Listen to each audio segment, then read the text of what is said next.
fired, or at least guns is fired, and they keep the bullet for ballistic testing. Kind of like CSI. And anybody's ever seen CSI, it doesn't work that way. Almost every gun leaves the same impression. So you're not going to be able to find that gun from an impression. Does anybody know how many crimes their multi-million-dollar database has solved? Zero. Zero? Not one. Millions of dollars. Anybody familiar with Canada? Canada used to register long guns, which everyone's proposing doing here. They think we should register not only pistols like they do in Pennsylvania and New York, but they want us to register our long guns. What did the Canadians say about registering their long guns? What long guns? They said we're done. They got rid of their $2 billion registry after it never solved a single problem. They couldn't even keep it together. Is anybody familiar with the National Firearms Act of 1934? Yeah.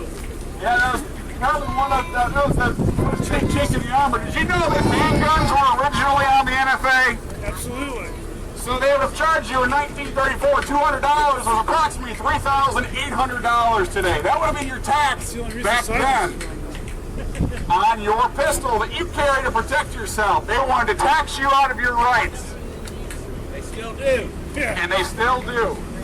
But there's one other thing about the NFA of 1934 is every NFA firearm, whether it's short barrel shotgun, machine gun, short barrel rifle, or any other weapon, it is registered with the United States government.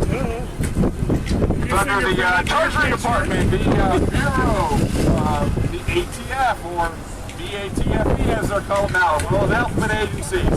Treasury, where the money is. So technically the NFA was ruled constitutional because it's a tax and they're not denying the right. But in 1986 under FOPA, the Firearms Arms Protection Act, which is supposed to protect us, Mr. Charlie Rangel from New York found a way to slip in a way under the Hughes Amendment proposed by the Hughes guy, who I'm not very familiar with, which banned the further transfer of machine guns. That doesn't sound like much because not many people can afford to shoot one. And manufacture. But it was a big deal because they're all registered. Yeah. You get caught with one, 5 years in jail. Every single police department has some type of machine gun in there. But if you have one and it's not registered in the NFA, you go to jail. But they won't let you pay the tax to do it anymore. They banned it. So this is the problem. I'm not really worried about machine guns. But this is where I'm going into. They're not really worried about it. They're not worried about registration because when they register, they can take it from you. And it's already happened in other states. California had an assault weapons ban where all detachable magazine semi-automatic rifles are registered. And now they have to be on their list. They're grandfathered in. But they started taking them away. And there's something like a 90% non-compliance rate. Take a picture of that reporter taking your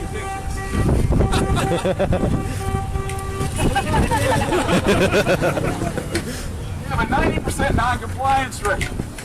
There's only one reason for registration.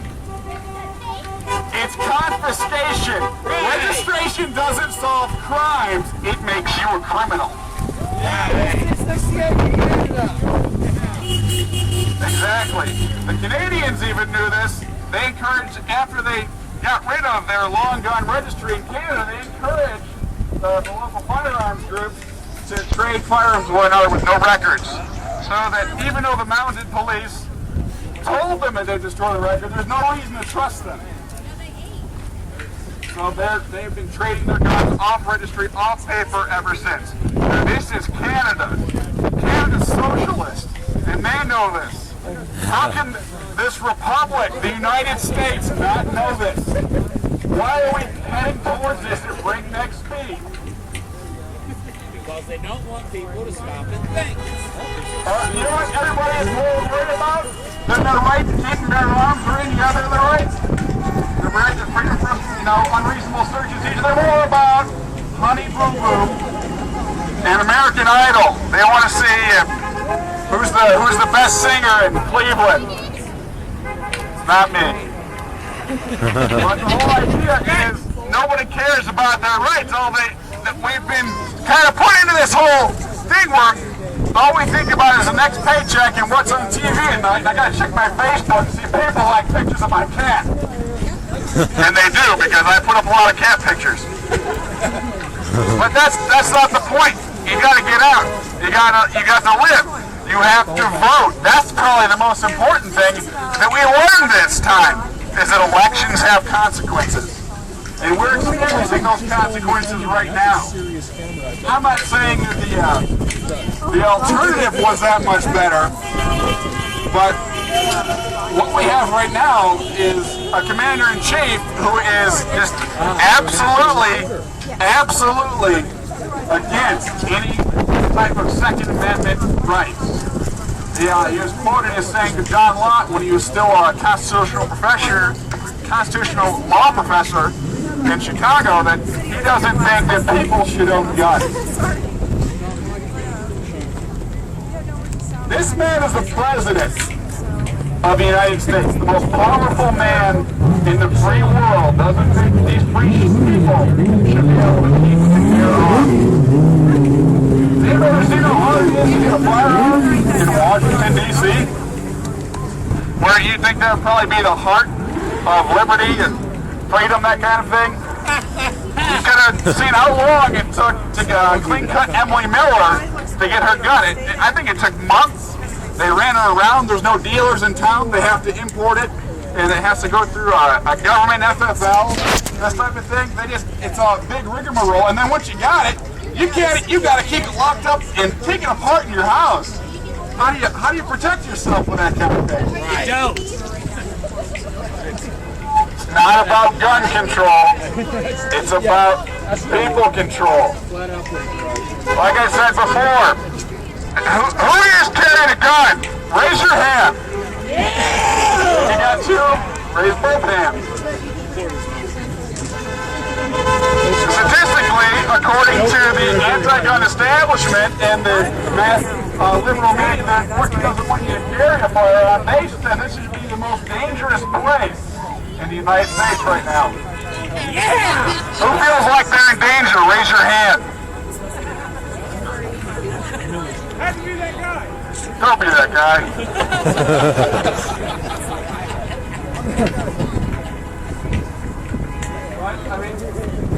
What do you guys think? Nobody's in danger here. No one's in danger here. Why? From Obama, maybe. I got a high caliber assault clip right here. It's a 223 Bushwhacker, and I got a 6 Schnauzer over here. You know, I mean, it's in 400 caliber, Smith & Webster. You know, I mean, there's all kinds of great information going on, and no one seems to get it right. And you almost think that they get it wrong on purpose in the media. And I'm not the biggest fan of Fox News, but you ever notice that the only ones having anybody from the opposite side of the argument, our side of the argument, coming out and saying anything? Like, what's that all about? They put Alex Jones on Piers Morgan to try and represent the average American gun owner. I mean, that's not how it works. They're trying, it's a smear campaign.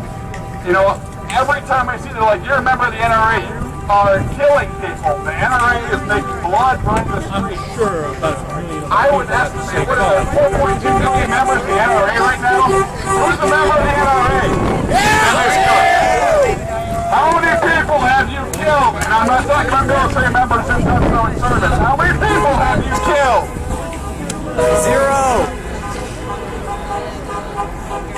Okay, well, according to Eric Holder, all of you have, well, he probably wouldn't sell a gun to you, but you know what? If you were one from one of the Mexican drug cartels, he'd be happy to give you one. He'd sell you one fast and furious. He might even give it to you. We'll give you a discount at least. 8 years concealed carry, gun from 0.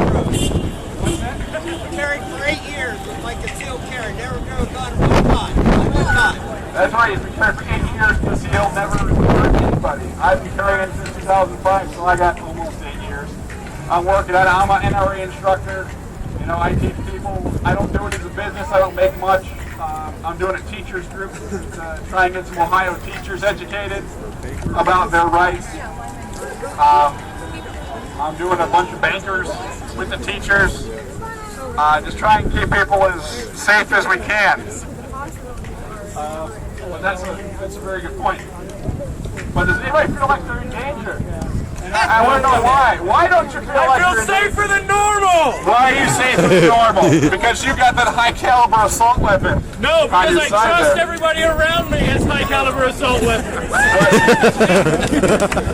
But what do you need that for? There's no good reason. Why would you ever want to have an assault weapon? You have to kill people? What's that all about? Nobody needs a gun until you really need one. Because there's no reason for me not to have one. I'm not a criminal. That's a very good reason. Rifle is not. I don't see a single assault rifle. Anybody have anything select fire here? No. There are no assault rifles here. An assault rifle is a fully automatic firearm. They are very expensive thanks to the NFA and 1986 amendments. There are no, and not only that, it's a manufactured media term. You take a semi-auto, when you got like a Ruger 1022, you got the wood stock on it, and they're like, oh, that's a 122, I shoot cans with my kids with that. You put the ATI black folding stock with the telescopic stock so your 5-year-old can shoot it, and now it's a murder, death, killing machine. Any ideas? It's an absolute murder, death, killing machine now because it's black and scary. My rifle's never assaulted anyone. Exactly. Mine neither. My rifle never harmed another human being. Groundhogs, I can't say the same. How long ago was it that school stopped having rifle teams? That was sometime in the 80s with the, The whole idea with it's a smear campaign. Assault weapon is a political term, not a mechanical term. It has nothing to do with this. A semi-automatic rifle works the same way as my 1022. Most hunting rifles are over 3,000 foot-pounds of energy. This thing barely makes 1,200. And you ever seen a 12-gauge shotgun? That shoots a double-aught buckshot shell, shoots like 9 millimeters at the same time. And a lot of them can hold 7 in a tube. That's like 9 times 7. You know what that's a lot. That's like 63 bullets. It can shoot chainsaws. It's like the whole same thing. A rock can be an assault weapon. Anything is an assault weapon when it's used to assault. Mine is a defense weapon. Yeah. It's only been used in defense except for groundhogs. But that's the whole idea, is they're trying to demonize every single one of us. They're trying to make it a bad thing to want to protect yourself, to want to protect liberty, to be willing to stand up against tyrants. They're trying to make that a shameful thing. Eric Holder said he wants gun owners to cower in shame like smokers. So who's cowering in shame today? Not I. Because I see a lot of happy people, a lot of friendly faces. I don't see any dead bodies. I don't see anybody cowering in shame. He can't cower. He's got a bad back. What's up with that? You know, That's discrimination against disabled families. Did you get this from an Obamacare school or something? It's the whole point of any type of, we are supposed to have the same small arms as any military unit. And then I get the question. I love this one. They're like, well, what says you can't have a nuclear weapon? Well, normally I just kind of shrug them off, but if I'm on TV or with a bullhorn with a bunch of people with guns that I don't know, I would tell them the truth. The Second Amendment right to keep and bear arms protects small arms. Nuclear weapons and high explosives are ordnance. They're not you can't defend yourself with a nuclear weapon or a grenade. Well, the second one's arguable. It protects my right to have a aircraft carrier if I have